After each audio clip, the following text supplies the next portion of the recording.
We have Bill Galvin, Chief Executive of the USS. Alan Rubenstein, Chief Executive of the PPF. Tim Sharp, do you want to come on stage? Bill, he's next to the Bill label. Alan. Tim Sharp, who is Pensions Policy Officer at the TUC and has bravely agreed to step in place of Nicola Smith, who sends her sincere apologies for not being able to be with us. And to prove that there is life after politics, we have Steve Webb joining the debate. Steve, who clearly cannot stay away from pensions or from this conference. The rules of engagement are simple. Each of our contestants will make a pitch that is 5 minutes, strictly no longer. And you, the audience, will then vote for the person you want to stay in the debate. I mustn't get this wrong. So not the person you want to leave, but the person that you want to stay in the debate. Please vote for them. The lowest scoring contender will then be eliminated. And if it sounds gladiatorial, that's because it is. The remaining 3 contenders will then pitch again, 2 minutes each this time, and you'll get to vote again for the one you want to stay. Then another contender will leave the stage, and the last 2 contenders standing will make one final 1-minute pitch, and you get to vote a 3rd time. So the contenders are going to go in alphabetical order, which could be a challenge for me, but I think we're starting with Bill. Great, thank you, Lesley. So, my proposal is that we're honest with ourselves about the job description for trustees. Now, this sounds pretty straightforward, doesn't it? But in my view, it is fundamental. And if we were, the outcome would be revolutionary. How do I get to that conclusion? Well, we all know pensions are difficult. You choose whatever problems you want to address in your pension system, DC, inadequacy, unlucky cohorts, DB, moral hazard, underfunding, unfunded pensions, fiscal instability, political risk, whatever. But in the UK, the DB problems have proven intractable at this point. And I guess, and some of my learned colleagues on the stage are going to say, well, there are solutions to that, point solutions, maybe on the asset side or the liability side.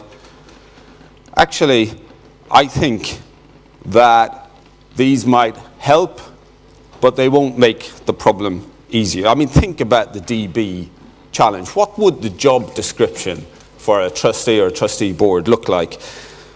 Make macroeconomic judgments as difficult as the task of the MPC. Deal with complex financial engineering and capital structure problems. Run a financial institution, linking wholesale markets and retail distribution.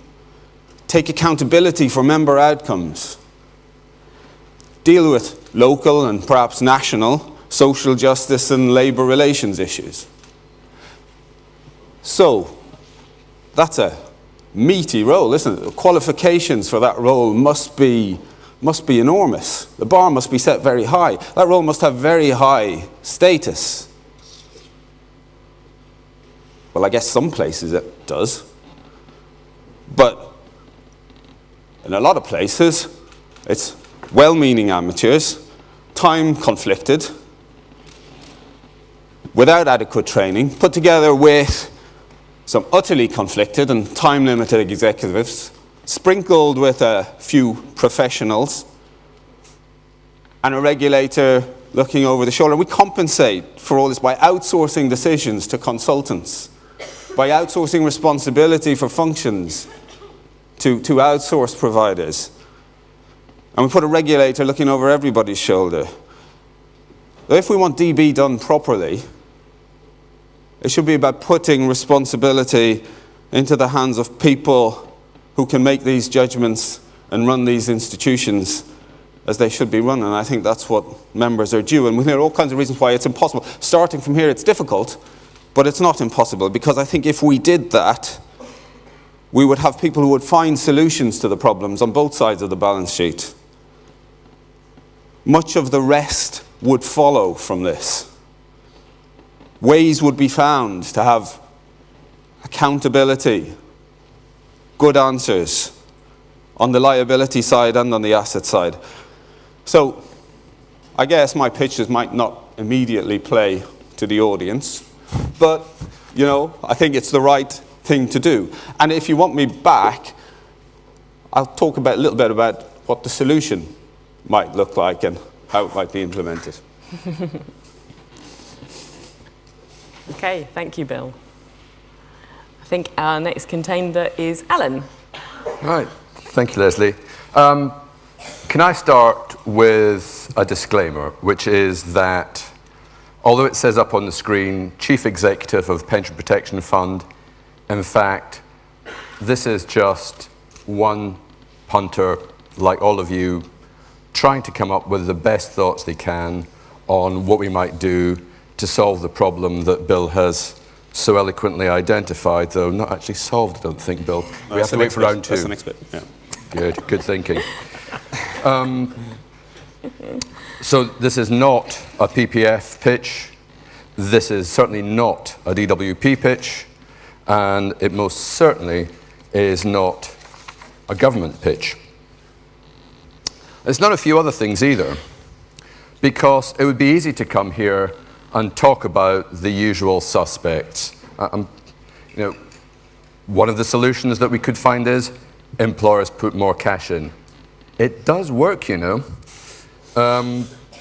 7800 is over 300 billion deficit again, near record. But really, employers are already paying around £20 billion a year into defined benefit schemes. Bill on his own there has got a deficit which, at the last count, I think, would take you over 10 years to pay off, assuming you could find another £500 million a year. It's not happening, is it? Lesley, it's not happening. So, if I could persuade you of that, frankly, I'd go and start talking to turkeys about the real attractions of Christmas. It's just not going to happen. So we've got to think of other stuff.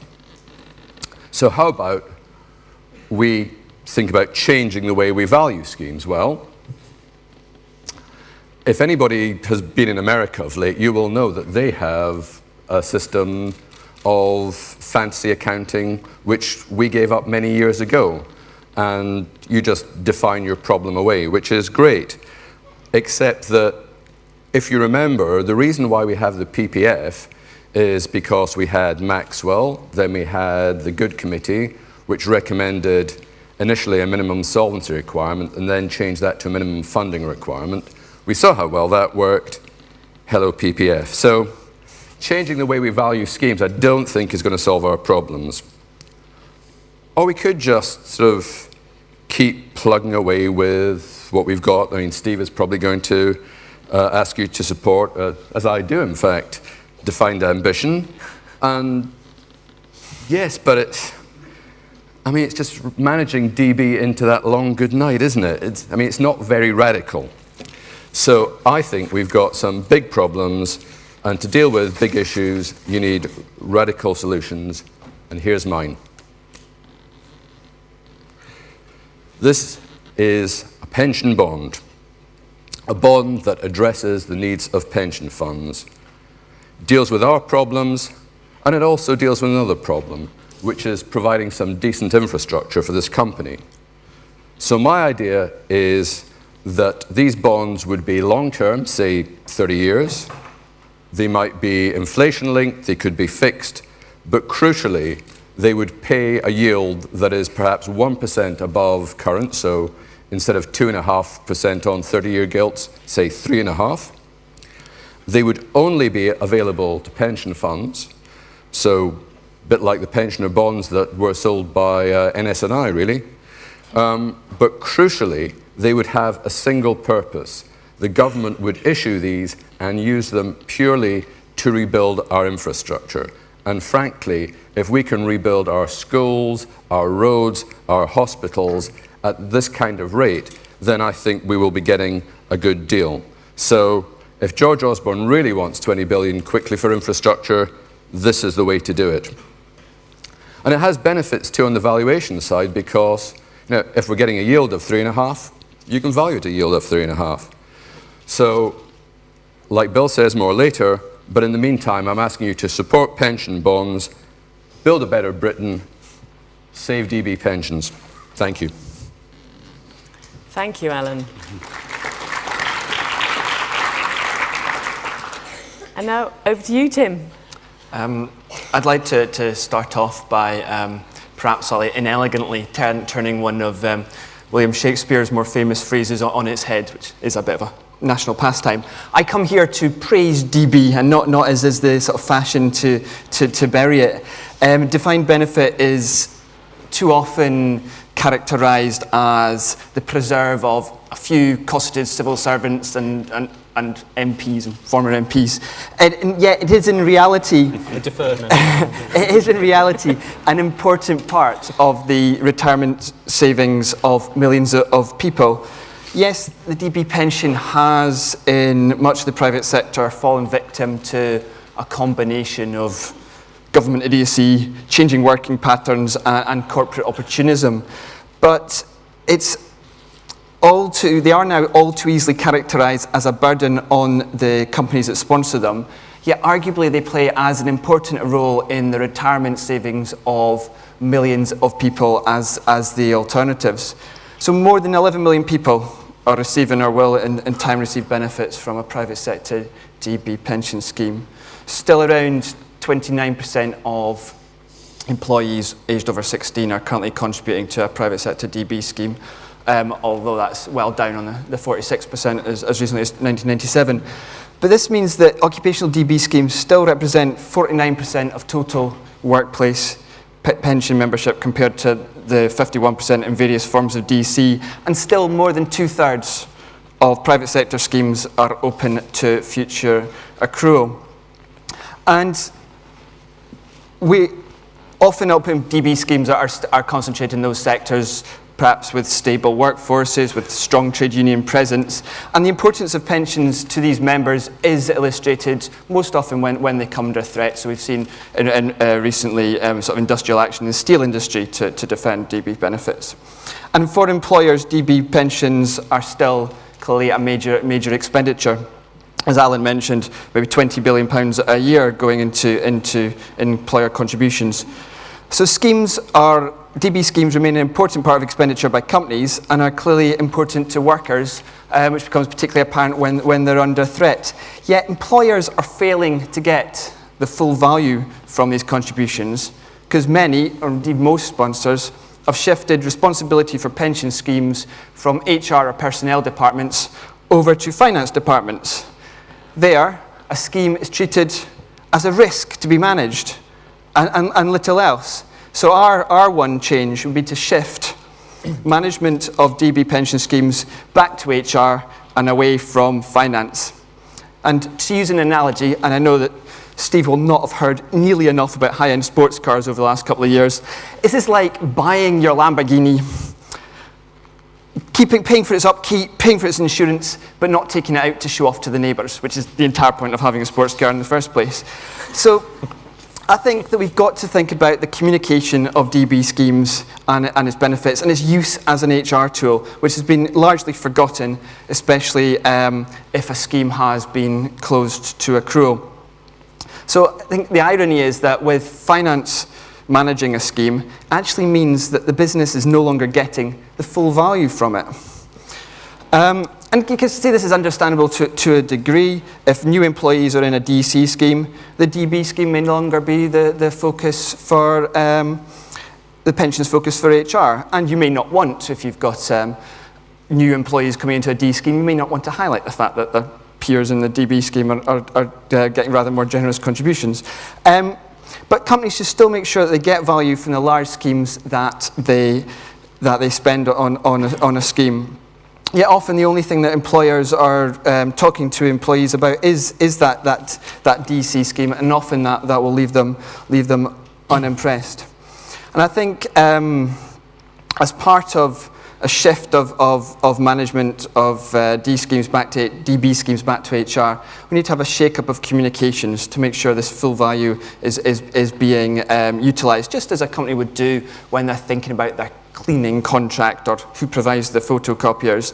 So I think this is a time to ensure that employers see every penny spent on a DB scheme as not as a penny wasted, but as a penny well spent, and that means shifting management to HR from finance. Thank you. Oh, thank you, Tim. Just in time. Over to you, Steve. I feel a bit like Donald Trump standing here, actually. It's not something I ever thought I would say. Next April, contracting out ends for DB schemes. You could say it's the final nail in the coffin.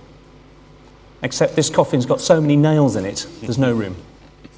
Because we all know, with passing days, weeks and months, yet more private sector employers close their DB schemes. And the challenge for us is whether we stand Canute-like trying to resist that tide, or whether we try and hold on to what's best of DB in the new world. And for me, one of the best things about DB is it enables the risk of pension provision, the investment risk, the longevity risk, the inflation risk, to be shared between the employer and the employee.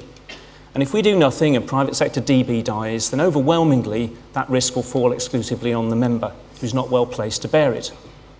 Now, it needn't be like that. There are ways of sharing risk that don't require new legislation. DIY risk sharing, you could call it. Bill scheme has put in a salary cap so that the employer's on the hook up to the salary cap and the individual's responsible for beyond. Diageo, Morrison's have cash balance, where the employer's responsible for the investment risk up to retirement and the individual's on the hook for everything else. So it can be done. But it's a bit kind of sticking plaster. It's a bit kind of, let's see if we can take a regulatory regime that's very polar, DB or DC, and do something a bit in the middle and hope we don't end up with all the DC regulation and all the DB. And I thought about this problem and I thought what we need is something in the middle. DA, defined ambition. And we came up with 3 models. The first was a sort of DB light, taking away burdens like mandatory indexation and survivor benefits. The second was defined ambition, risk sharing between the employer, the employee, possibly an insurance provider. And the third was risk pooling, collective benefits, collective DC, which is common in many other parts of the world. We floated all of these during my term in office in a discussion paper, and the first crashed and burned. We suggested that future service might not be indexed and survivors' benefits might not be continued. And I think the kindest headline I got was Steve Webb threatens the slaughter of the firstborn. And from this I inferred Webb's rule of politics, which is our argument was, you may not like that, but if we do nothing, you'll have nothing at all. And I discovered that you can't argue from a hypothetical counterfactual. Now, the challenge we faced was trying to persuade the press that actually, although that's not as good as where we came from, it's better than where we might end up. I have to report to you that within government, the headlines we got for that proposal didn't help smooth its passage. So we parked that one. But we got through DA and collective benefits. DA, because nobody understood it, probably. But it's in the 2015 Pensions Act. So if firms want to share risk with their employees, perhaps use an insurance provider or some other mechanism, we've got the basic framework. And if we want to have collective benefits, then actually we thought through what's the target, what's the margin of uncertainty, what's the funding levels. We'd started to do that thinking. This was always something for the long term. Ros said yesterday, quite rightly, her short-term priorities are the new state pension, auto-enrolment and landing the freedom and choice. And I agree with all of those. But what we mustn't do is let the 2015 Pensions Act, which embodies these new models, simply gather dust on the shelf. Because Webb's second law of politics is that pendulums always swing back. If we do nothing and we allow DB to die and we end up with individual DC, which is great for many people, particularly those auto-enrolled who've never had a pension at all, and we have employers who are willing to share risk or to see risk pooled between scheme members, we ought to be helping them, we ought to be planning ahead now so that when the appetite comes back, not least from employers who find that their workers can't afford to retire because of the DC schemes they've been in, we've got a regulatory framework that isn't cobbled together on the back of a fag packet, but has been thought through carefully over a period of years. So colleagues, my pitch to you is simply don't let the 2015 Pensions Act gather dust on shelves, let's in due course implement it. Thank you.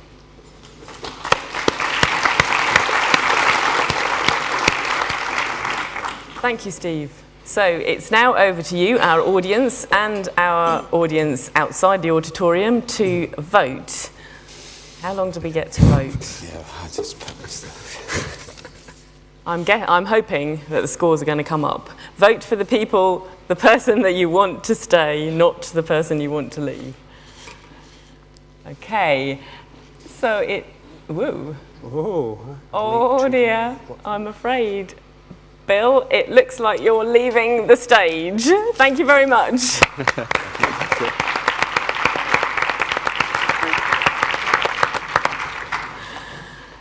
Okay, so the remaining 3 contenders, you have 2 minutes each to make your second pitch, starting with Alan. Thanks, Lesley, and thank you all for your support so far. The concept that I've been talking about is actually so straightforward, it's probably worth asking ourselves, just what does everybody get out of it? One of the reasons for suggesting that we fund our infrastructure from pension funds, but through a bond, which the government effectively underwrites for us, is we know that pension funds want to invest in infrastructure, but we all have different needs, different risk thresholds. By doing this, the government can actually ride out the long-term the volatility that there is in the short term over the long term. And so many of the objections that funds have about, yes, I'd like to invest in infrastructure, but I think fall away. I think also, to me, there's an element of intergenerational equality about this. If we are actually using this money to develop stuff for our children and their children by investing in the country, then I think as pension funds, not only do we get a decent return for our members, but we make a good transfer to the next generation. And as I've said before, we can fund some really vital infrastructure projects. I've spoken about hospitals, schools, roads. You can think of a lot of other things. And also, finally, we've talked, and we've heard politicians talk about the idea of a sovereign wealth fund for the UK. Well, what better way to start by clubbing together as pension funds and effectively investing in the infrastructure of this country. And as a bonus, if we do that, and if funding gets better, then clearly there's no more need for a PPF levy. So there's your bonus. Thank you, Alan. Okay, Tim. So the heart of our case for, say, moving the management of the DB scheme back to HR is to say this scheme is not just a burden. It's not a burden. It's a benefit, and a really valuable one at that. And it's something that companies can use to instill a sense of loyalty, to show employees, to help employees feel a sense of worth in the job that they do, and to help with workforce management. The silence, but it's also the key part of this is communication, and the silence that sort of descends on the DB scheme when it comes into this icy clutches of the finance department actually undermines the impact of spending, not just on the DB scheme, but potentially on the DC scheme as well. What we see is that when the pensions focus moves to DC, often communications, for many cases, the only communications workers get are about their new DC scheme, and often a relatively inadequate one at that. So the employee gets their annual pension benefit statement through the post. They rip open the envelope excitedly, and they go, "It looks like I've got a rubbish pension scheme and a bit of a rubbish job," with no mention of the DB scheme that so much money is being spent on. And so so what we need to bring about is a way of ensuring that what this means is that the employer is almost getting no value from the spending on the DB scheme or the DC scheme. So I think with the transfer of DP pension management to HR, let's have a proper rethink about communications. Let's work towards combined benefit statements that have legacy DB benefits as well as the accruing DC benefits, and perhaps even state pension benefits. This is about taking the Lamborghini out of the garage, giving it a good wax and a polish, and making sure it looks its best. Thank you, Tim. Steve. A few quick thoughts on my colleague's excellent but not quite good enough contributions. Alan's a charming guy. I enjoyed working with him in government, but beware the snake oil salesman. Alan's just essentially offered you free money. Twice, in fact, I counted. Once is, forget about all this levy nonsense, £500 million, what's that amongst friends? But also just an extra 100 basis points on your returns. Paid for by... Missed that bit. Because actually Alan said we were going to transfer to the young people who so often lose out by borrowing at above market rates paid for by our children.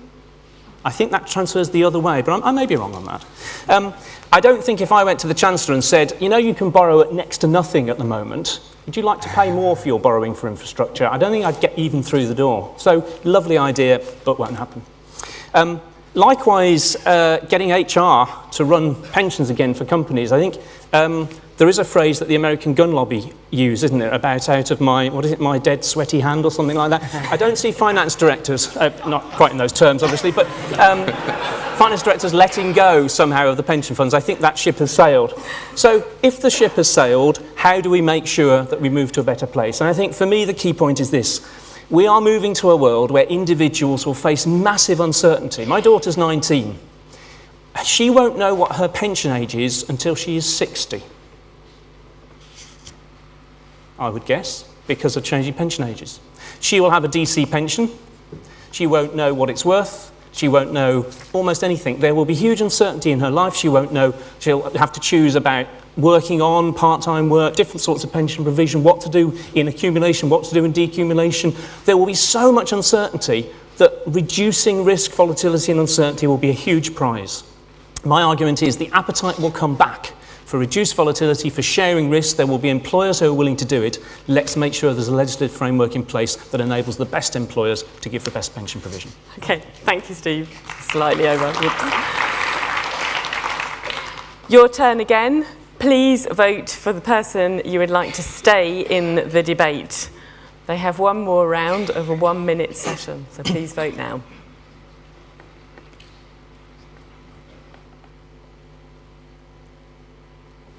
Ooh.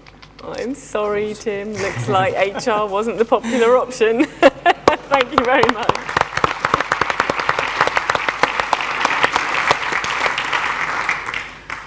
Okay, 1 minute each. Are you ready, Alan? Ready? Go. So, if they say never appear on stage with children and animals, you can add to that, and retired politicians, because they will twist your words. Yes, it's more expensive to borrow this way than gilt. Nobody's pretending it's not. But the Chancellor can't and won't do that. And the amount that they're paying in your constituency, Steve, to fund the hospitals that they're building there, I suspect is costing rather more than 1% over the level here. So it is an ask, but I think it's doable because it is building for the future. And it does do the other thing, which is it actually does something to try and save pension funds rather than us just all hanging our heads and saying it'll all be all right in the end if we just stick with what we've got. So my plea to you is think big, support pension bonds, support DB, and let's build Britain. Thank you. Steve. Oh. Well, I've inferred that my poll rating soared when I was rude about Alan Rubenstein, so I've got about 55 seconds to do that now. Actually, Alan, I think you've missed your career in politics. I think that building Britain was very, very rousing. I guess the challenge is, actually, I'd like to, in the spirit of snake oil salesman, I'd like to sell you an alternative asset, which is second-hand annuities. Because come 2017, you'll be able to buy up annuities people don't want anymore, nice longevity-linked asset for you, some of it indexed, just the sort of asset you want to buy. So if you want to have a word later, I'm on commission, but I'll sell you a few of those. On my proposition, people sometimes say, oh, nobody's interested, there's no demand. But even, for example, Nest has talked about collective DC post-retirement. That might be a way in. Some big European multinationals are looking at pooled risk for their older workers who want a bit more certainty about their pensions. We could be ahead of the game. Instead of being an industry and a government and regulators who react to the last crisis, we could regulate and legislate, not in haste, but with a measured, consultative way, so that as demand rises, you there. We're ready. You get a minute. Thank you very much. Okay. final vote then. Please vote for the person that you would like to win the debate. It's starting to feel like May the 7th again. Have you done an exit poll or anything?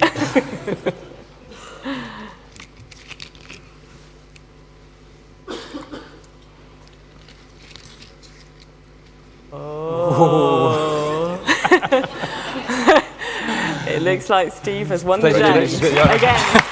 Thank you very much. And thank you.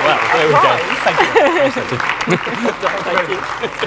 So thank you very much to all our contenders, and many thanks to all of you for joining in the voting and the fun. We have a refreshment break now, but please be back at 11:20 to hear David Willits, who will give us his insights into intergenerational issues. Thanks very much.